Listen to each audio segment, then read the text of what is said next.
성경을 찾아 놓으시고 화면을 보시면 같이 읽겠습니다. 합독하겠습니다. 시작.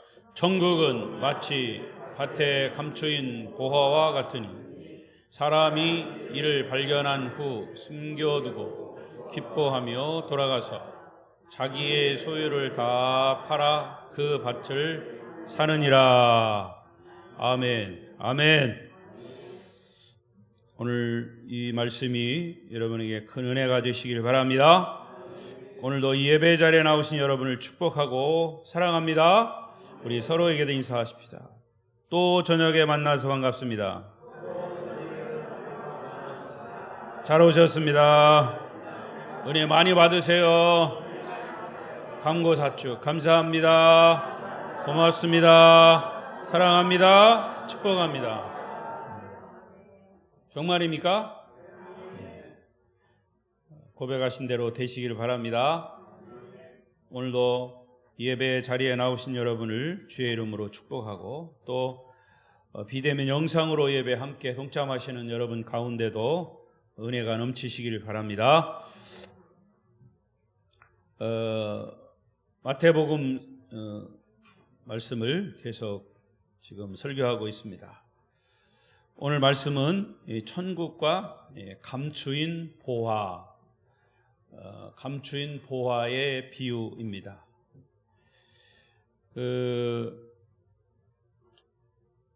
지난번에도 말씀드린 것처럼 예수님께서 천국을 말씀하실 때 그 당시에 제자들과 유대인들과 많은 사람들에게 천국을 설명하기 위해서 이 비유로 표현을 하셨습니다. 그 당시에는 그랬는데도 지금도 사실은 이 천국을 우리가 말할 때 비유로 들으면 조금 이해가 잘 되기도 하고 또 그렇지도 않고 그렇습니다. 그러니까 천국은 오묘한 곳이에요. 천국은 어디서든지 발견될 수 있는 것이지만 감추인 자에게는 발견되지 못하고 천국이 발견된 자에게는 천국을 경험할 수 있는 것이 하나님의 나라, Kingdom of God, 하나님의 세계 천국입니다. 그래서 예수님이 말씀하시는 이 천국은 우리 인간의 이성과 지성과 이 지혜를 뛰어넘는 영적인 세계입니다. 그래서 로마서 11장 33절에는 이렇게 설명을 했어요.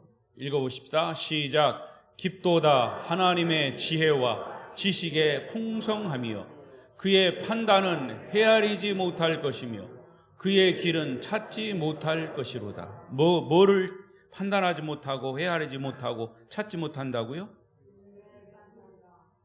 바로 전에 하나님의 지혜, 하나님의 지식, 하나님의 지혜, 하나님의 지식은 우리 인간이 판단하고 헤아리고 그 길을 아무리 찾으려도 찾아지긴 하지만 가장 일부분이죠. 그래서 하나님의 지혜, 우리의 모든 지식과 지혜를 뛰어넘는, 근데 여러 가지가 많이 하나님 나라 세계에 있지만 특히 천국은 더 그렇다고 말이에요. 그래서 오늘 천국은 마치 감추인 보화와 같다라고 이제 비유로 말씀하신 겁니다. 지난번 7가지 천국의 비유 중에서 제가 지난 시간까지 4가지의 천국 비유를 말씀하셨는데 이 4가지 앞에 천국 비유는 천국의 본질에 대한 부분을 말씀하신 거고요. 그리고 오늘부터 이제 앞으로 3가지 이제 비유를 말씀드릴 텐데 감추인 보화의 비유, 그리고 좋은 진주를 구하는 장사의 비유, 그리고 이제 그물을 던져서 물고기를 잡는 그런 비유, 이 3가지는 천국을 어떻게 우리가 소유할 것인가, 천국을 발견하는 어떤 방법일 수도 있습니다. 여러분, 오늘 이 말씀 앞으로 이 3가지의 비유를 들으면서 내가 천국을 어떻게 소유할 수 있을까? 천국이 우리에게 어떻게 다가오는가? 그리고 이 천국을 내가 어떻게 만날 수 있을까? 라는 말씀이에요. 그래서 어떻게 천국을 만날 방법을 오늘 말씀을 이제 나눌 텐데, 이 말씀을 통해서 여러분이 이 방법을 잘 적용함으로 천국을 경험할 수 있게 되기를 바랍니다. 이 44절과 45절 다시 보겠습니다. 44절, 45절 시작.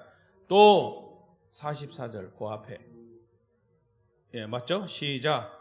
천국은 마치 밭에 감추인 보화와 같으니 사람이 이를 발견한 후 숨겨두고 기뻐하며 돌아가서 자기의 소유를 다 팔아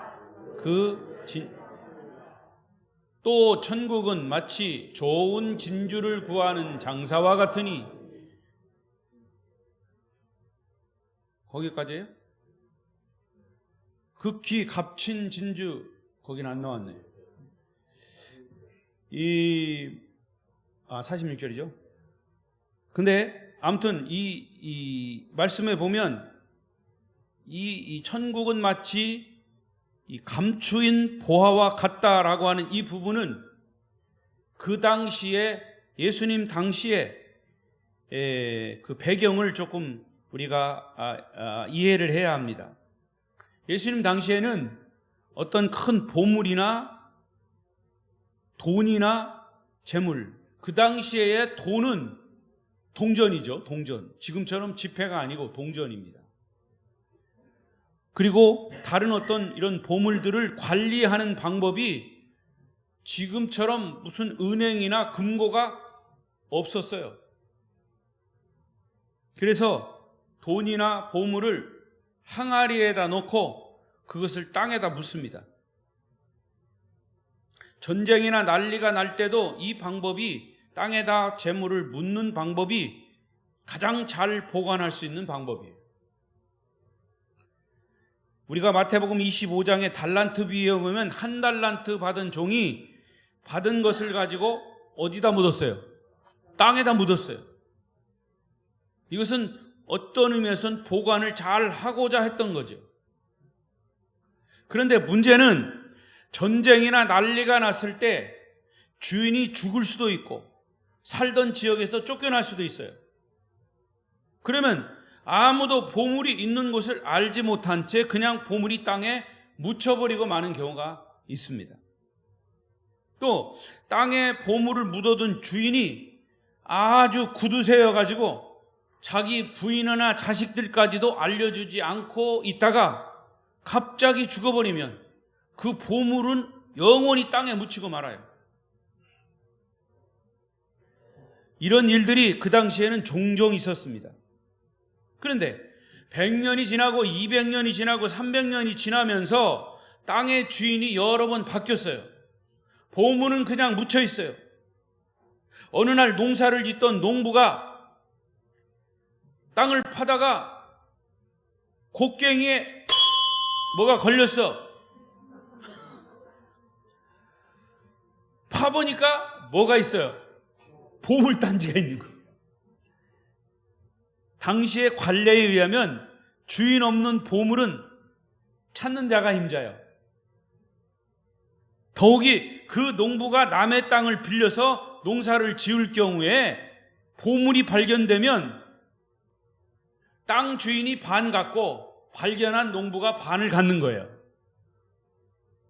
그렇게 되어 있어요. 그런데 보물을 발견한 농부는 주인과 굳이 주인한테 얘기해서 반을 나눌 필요가 없다는 생각이 들었어요. 그래서 그거는 결코 죄가 아니에요. 양심의 가책을 느낄 일이 아니에요. 이게 발견한 사람이 임자이기 때문에 그 농부는 보물을 땅에다 그대로 묻어두고 아무도한테 얘기 안 하고 집에 돌아가서 자기의 있는 전 재산을 다 긁어 모아가지고 팔았습니다. 그리고 그 밭을 샀다는 것이 오늘 본문의 이야기예요. 서두에서 말씀드린 것처럼 이 비유는 천국을 어떻게 소유할 것인가 하는 천국 소유의 방법을 예수님이 말씀하신 거예요. 여러분, 천국을 소유하고 싶으십니까? 아멘 소리가 별로 소유하고 싶지 않은 소리 같아. 정말입니까? 천국은 마치 감추인 보화와 같이 어떤 사람에게는 천국이 발견될 수도 있지만 발견되지 않는다라고 하는 의미예요. 더 쉽게 아주 직설적으로 얘기하면 우리는 예수 믿는 아름다운 교회 성도로서 주일날 예배에 나와서 함께 예배를 드립니다. 똑같은 시간에 똑같은 말씀을 듣고 똑같은 장소에서 똑같은 사람에게, 똑같은 목사에게 말씀을 듣는데 어떤 사람에게는 말씀을 들을 때 꿀송이처럼 달게 듣고 은혜가 돼요. 그런데 어떤 사람에게는 벌써 그 설교가 자장가로 들려가지고 예배가 지루하기만 하고 설교 말씀이 무슨 말씀인지 도무지 귀에 들리지도 않고 그래서 말씀이 귀에 들어오지 않아요. 빨리 끝나기만을 기다리는 사람도 있다고 말이에요. 결국에는 한 사람에게는 천국이 발견되는 것이고 다른 한 사람에게는 천국이 발견되지 않는 것이다. 그런 얘기예요. 여러분에게 이 예배를 통해서 천국이 발견되시기를 바랍니다. 예수님은 지금도 우리가 천국을 발견할 수 있도록 어떻게든지 성령을 동원하셔서 역사하시고 동행하시고 인도하시는 줄로 믿습니다. 그러나 그런 영적인 감흥이나 신비로움을 느끼는 사람이 있고 느끼지 못하는 사람이 있습니다. 어떤 사람에게는 천국이 발견되고 어떤 사람에게는 천국이 숨겨져 있다고 말해요. 천국이 발견되지 않은 사람의 인생은 어떤 의미에서는 저는 절망입니다. 그런 사람은 사실은 삶의 의미가 없어요. 여러분 가끔 그런 얘기 듣잖아요. 저 사람은 돈도 있는 것 같고 불행하지도 않고 행복한 것 같은데 행복하기만 한 것 같은데 그 본인은 안 그래. 돈도 있고 건강하고 가족도 자녀도 잘 하는데 마음에 공허함이 있어요. 행복하지가 않아. 그건 왜 그런 줄 아십니까? 그 사람이 영적으로 메말라 있기 때문에 그래요. 정말 하나님의 형상을 찾지 못했기 때문에. 인간은 하나님의 형상을 닮아서 지어진 존재인데 죄가 그것을 다 파괴시켰어요. 그래서 예수님을 통해서 그 하나님의 형상을 되찾게 하기 위해서 예수님이 십자가에 죽으시고 부활하셨어요.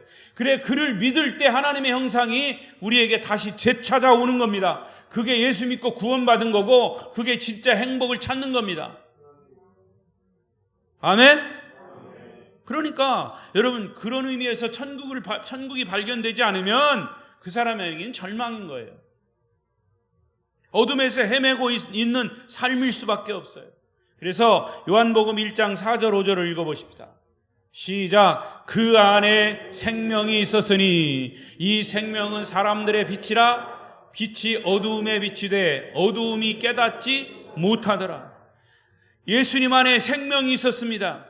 이 생명은 사람들의 빛입니다. 예수님이 오셨습니다. 빛이 세상에 비추었습니다. 이 세상은 어둠입니다. 예수님이 오셔서 빛이 되셔서 이 세상을 비추는데 빛이 어두움에 비쳤는데도 어두움이 그것을 깨닫지 못했다는 거예요.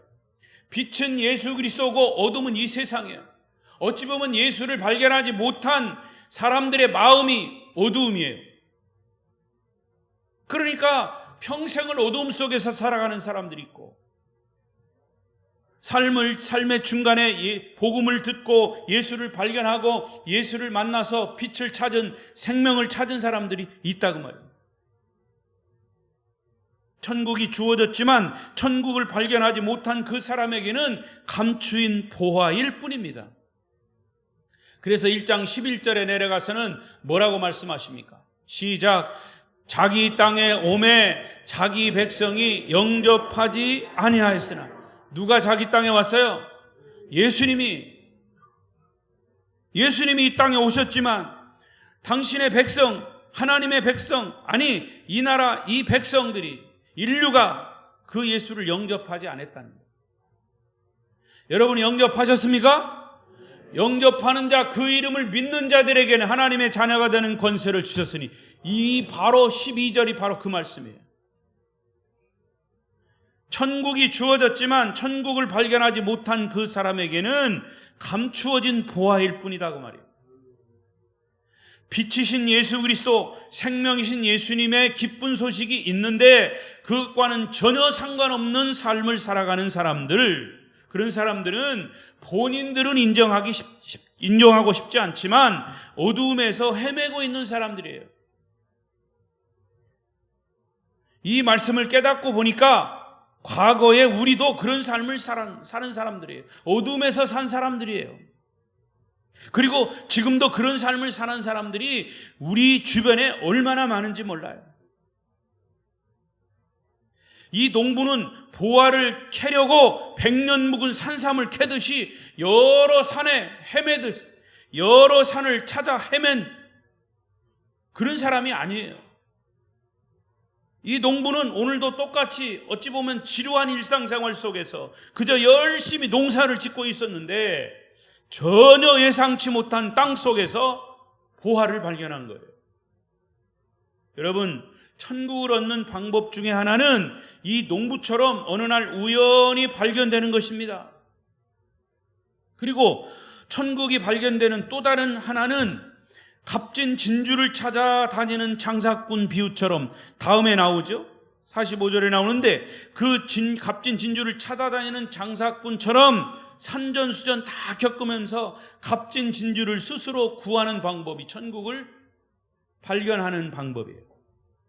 그 사람은 불교에 빠지기도 하고 철학을 공부하기도 하고 때로는 혼자 산에 가서 돌을 닦기도 하고 바다에 가기도 하고 찾아가고 보고 싶은 곳은 다 찾아다녔습니다. 진주를 찾아내듯이 고통을 당하고 갖가지 역경의 파고를 겪으면서 드디어 예수를, 드디어 복음을, 드디어 빛을 발견하는 방법이, 천국을 발견하는 방법. 그러니까 천국이 우연히 발견되었든 애쓰고 힘써서 찾아서 발견되었든 천국이 발견된 사람에게는 엄청난 큰 축복임을 믿습니다.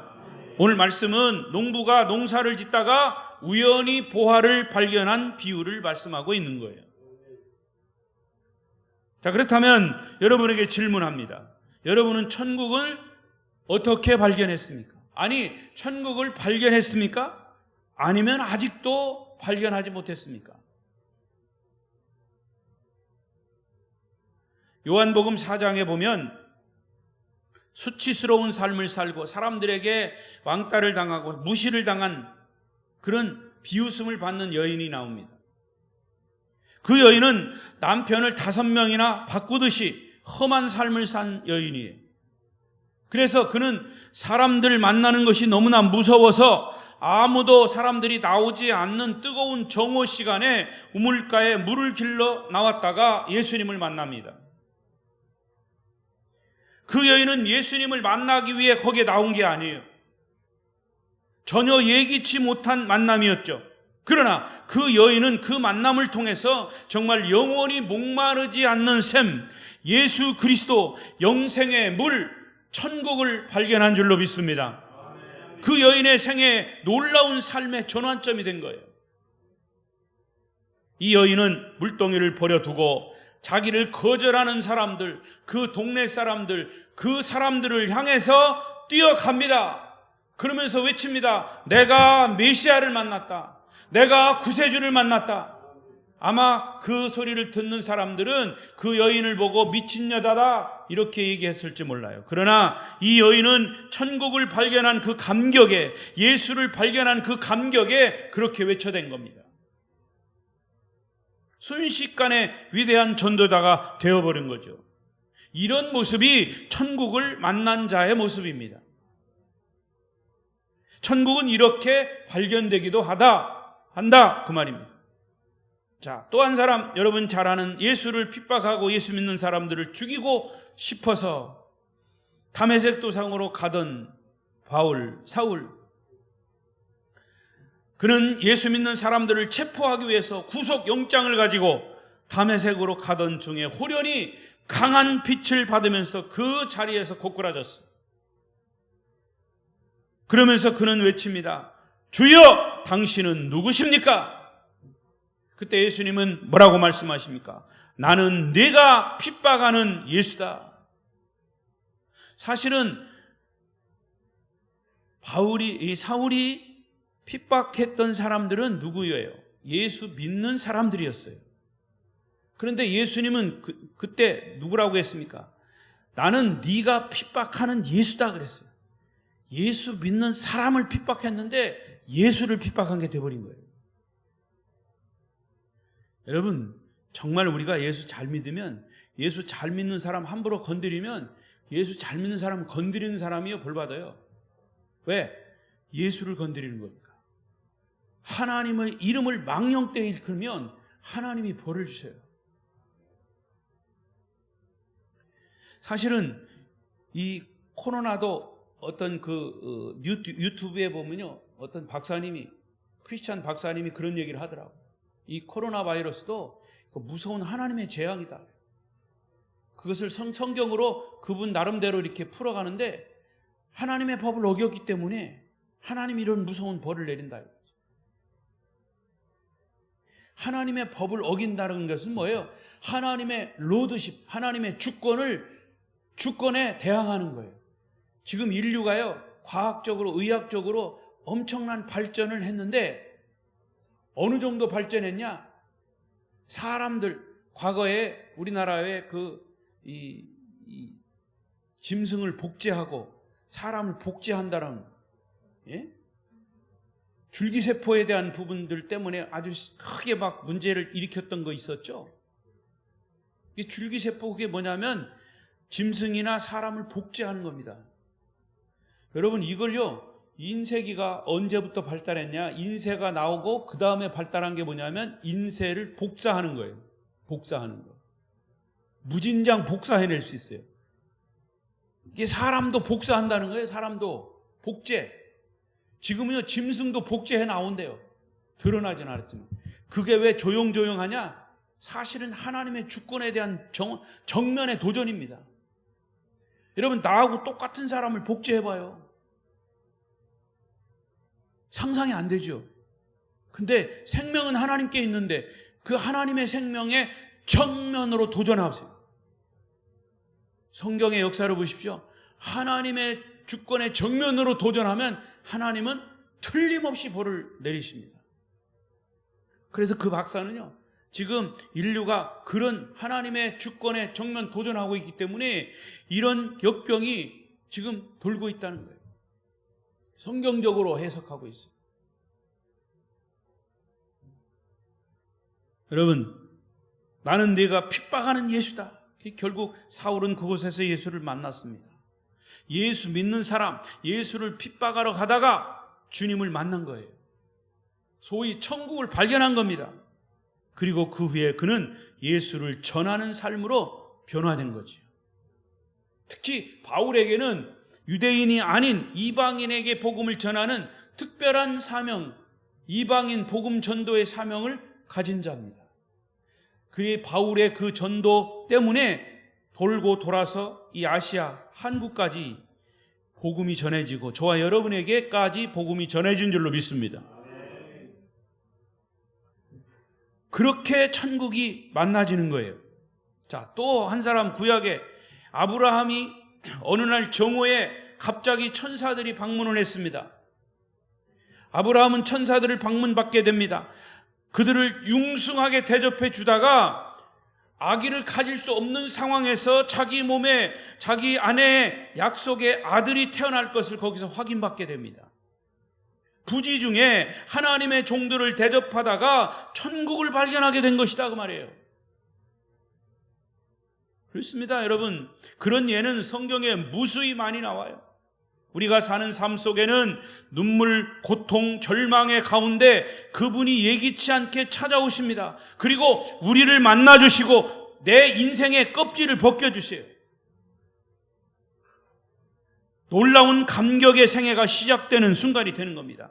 여러분, 매일 반복되는 우리의 생활의 연속성 속에서, 권태롭고 지루한 삶의 반복된 삶 속에서 나는 준비하지도 않았는데, 나는 특별하게 어떻게 무슨 행동하지도 않았는데 주님이 나를 찾아오시는 경우가 있다고 말이에요. 그게 얼마나 놀라운 은혜요, 감격이고 축복인지 모릅니다. 천국이라고 하는 것은 그렇게 우리에게 다가오고 발견되는 것임을 여러분 오늘 말씀을 통해서 확신하시기를 축원합니다. 그러나 여러분, 나에게는 그런 사건이 우연인지는 몰라도 사실은 하나님은 결코 그게 우연이 아니에요. 수가성 우물가의 여인에게 예수님을 만난 그 여인에게는 예수님을 만난 것이 우연인지 몰라도 예수님은 그 여인을 만나기 위해서 우물가에 가신 거예요. 우연히 한 남자가 예수 믿는 여자를 좋아하게 됐어요. 그래서 할 수 없이 예수 믿는 여자를 따라서 교회를 나가게 된 거예요. 그 아가씨가 좋아서, 너무 좋으니까 결혼도 해야 될 것 같고, 근데 그 젊은 처녀의 이야기는 나는 예수 안 믿으면 안 돼요. 그것 때문에 따라갔어. 근데 그것이 그에게 천국이 발견되는 기회가 된 줄로 믿습니다. 어떤 사람이 직장에 갔어요.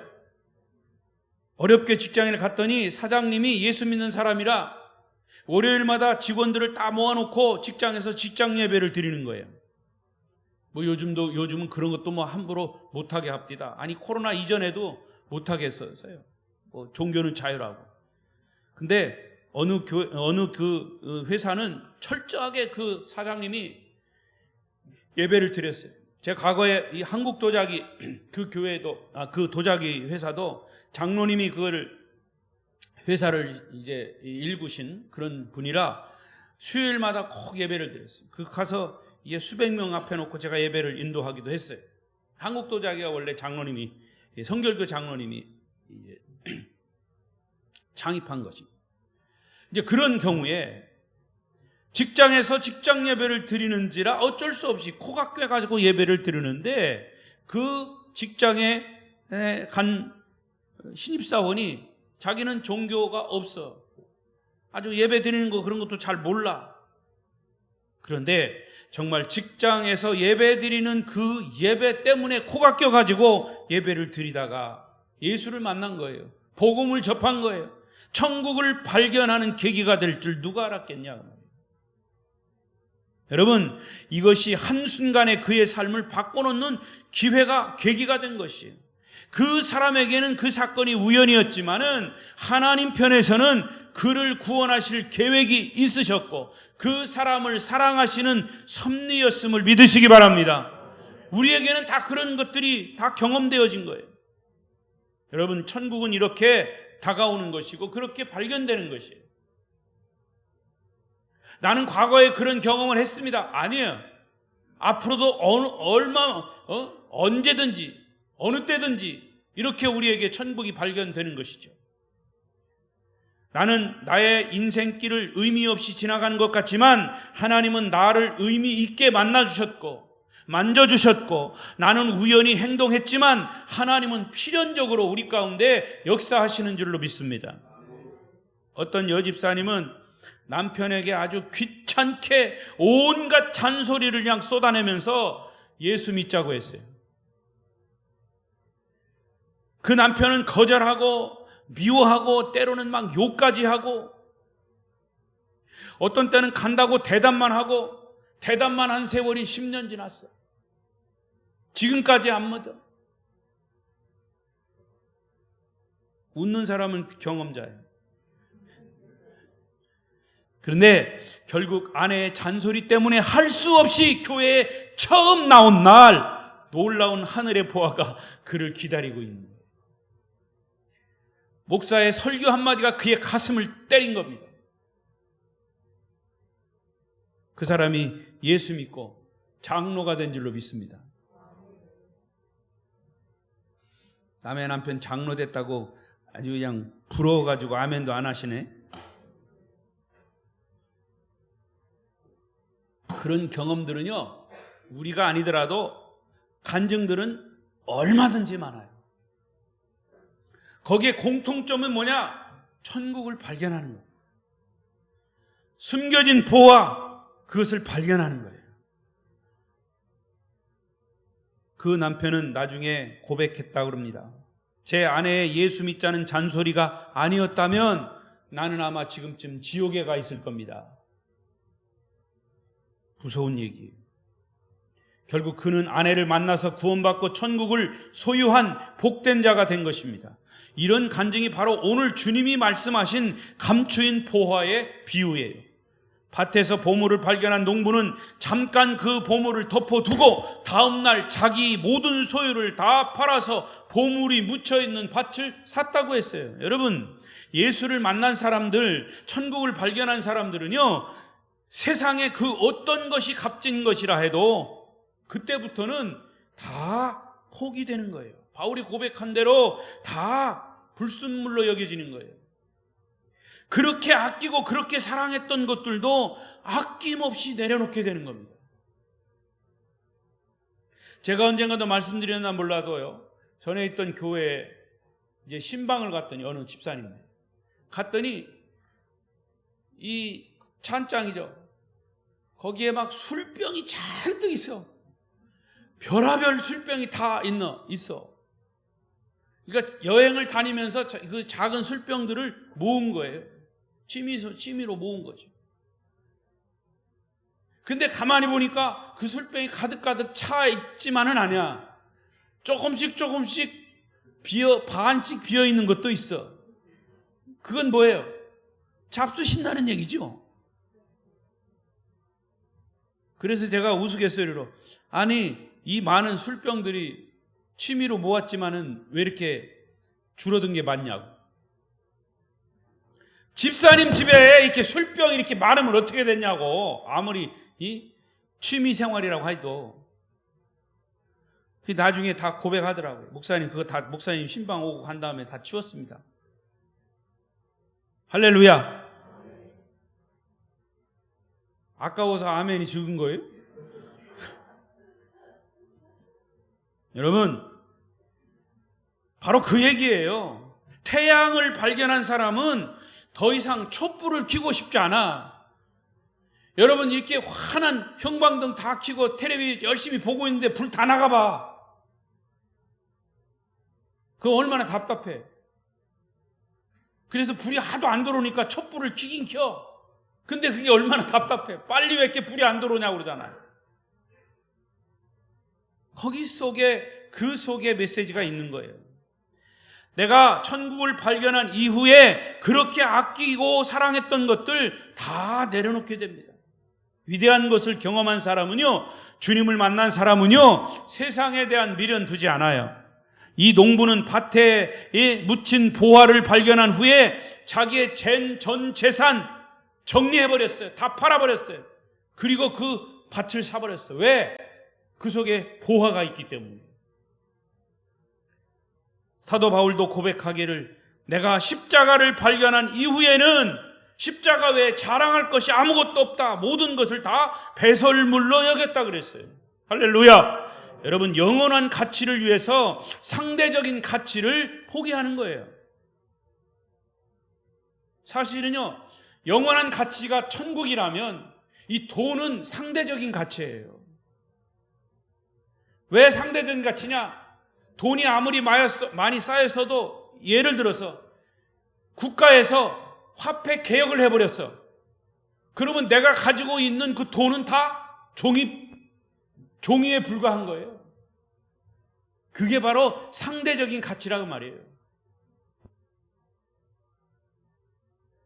영원한 가치를 위해서 상대적인 가치를 포기하는 거예요. 더 이상 가져야 할 이유도 없고 아껴야 할 가치도 없는 거예요. 천국을 발견한 사람에게는 더 이상 가치 없다고 여기는 것은 희생이라고 하는 대가를 치르는 것이 당연합니다. 여러분, 여러분 가정의 가게 도구가 오래돼 가지고 비싼 새 것으로 샀어요. 그러면 오래된 것은 어떻게 합니까? 과감하게 갖다 버리죠. 오래된 것이 아깝다고 계속 가지고 있으면 뭐가 돼요? 짐만 돼요. 요즘은 오래된 거 이런 가구도 갖다 버리려면 어떻게 합니까? 그걸 돈 주고 붙여가지고 돈 주고 붙여서 버려야 돼요. 제가 도시에 살 때 아파트에 있으면 그런 게 많이 나와요. 우리 집사람은 불같은 그런 발견의 눈을 가지고 불꽃 같은 눈으로 발견해가지고 갖다가 아주 새 것이 많아요. 어떤 거는요, 새 건데 정말 이 상품 표도 떼지 않은 것도 있어요. 그런 걸 그냥 버리는 거예요. 근데 제가 깨닫기는 그 사람을 왜 버렸냐? 더 좋은 게 있으니까 버렸을 거예요. 물론 시어머니가 사와가지고 시어머니가 미워서 버린 것도 있겠죠. 아닙니까? 보물을 발견한 사람은 모든 것은 다 팔아서 영하는 것을 사는 거예요. 농부는 자기 재산을 다 팔아서 밭을 샀다. 근데 자기의 재산을 다 팔아 밭을 샀는데 그 이유가 밭속에 있는 보물이 그 어느 것보다도 귀하기 때문에 보물만 딸랑 산 게 아니에요. 밭을 샀다는데 주목해 보세요. 예수 그리스도 때문에 불필요한 것들을 희생하는 것을 감수해야 된다고 말해요. 어떻게 보면 그 농부는 보물을 발견했으니까 보물만 딱 꺼내가지고 몰래 숨겼다가 그냥 가져가도 돼. 근데 그렇게 하지 않았어요. 밭을 전체를 샀어요. 여러분, 우리가 천국을 소유하기 위해서 여러 가지 불필요한 인간관계 속에 들어가기도 합니다. 교회 조직 속에 들어가기도 합니다. 교회에 여러 가지 조직이 있어요. 남자는 남전도회, 여자는 여전도회, 각 구역에 속해 있습니다. 선교위원회, 봉헌위원회, 각 위원회로 또 달란트에 따라서 성가대, 찬양대, 교회학교 교사 다 속해 있어요. 이게 다 밭이에요, 밭. 이것은 필요한 것입니다. 내가 원하는 것만 하는 게 아니에요. 때로는 싫어하는 조직 속에 들어가도록 돼 있어요. 들어가야도 합니다. 보물을 얻기 위해서는 밭을 사야만 하는 것처럼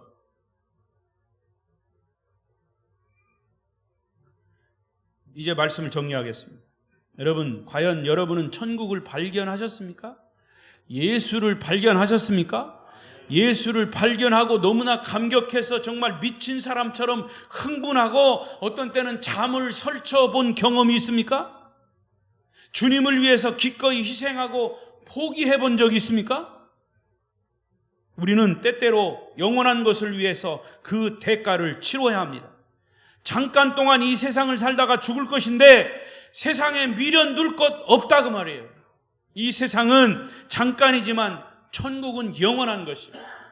따라하십시다. 세상은 잠깐이지만 천국은 영원한 것이다.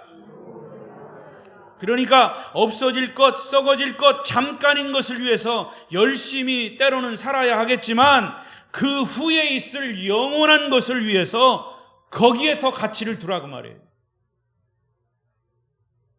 성도 여러분, 이 땅에서 발견한 천국을 열심히 누리시고 하나님이 주신 이 천국의 세계를 이 땅에서도 누리십시오. 근데 어떤 사람은요, 천국을 발견해 놓고도 다른 천국 이외의 것 가지고 세상의 것 가지고 걱정, 염려, 근심만 하고 있어요. 수박을 갖다 놓고 반을 딱 잘라가지고 먹어야 되는데 수박만 땡어리만 갖다 놓고 그냥 그것만 핥고 있어. 그리고 걱정하는 거예요. 왜 수박이 크냐 작으냐 시들었느냐 먹어보지도 않고. 여러분, 천국은 우리에게 발견되는 것입니다. 복음은 우리에게 발견되는 것입니다. 발견된 사람은 그 발견된 것을 누리는 거예요. 그리고 그 누리는 것을 나만 뿐만이 아니라 이웃에게도 함께 할 수 있도록 그래서 복음을, 천국을 나누는 것이에요. 반을 탁 잘라가지고 그 속에 있는 알맹이를 먹으면서 함께 맛을 나누는 것이 천국의 세계입니다. 발견한 천국을 누리시고 영원한 천국을 소망하며 사시기를 축원합니다. 기도하십시다.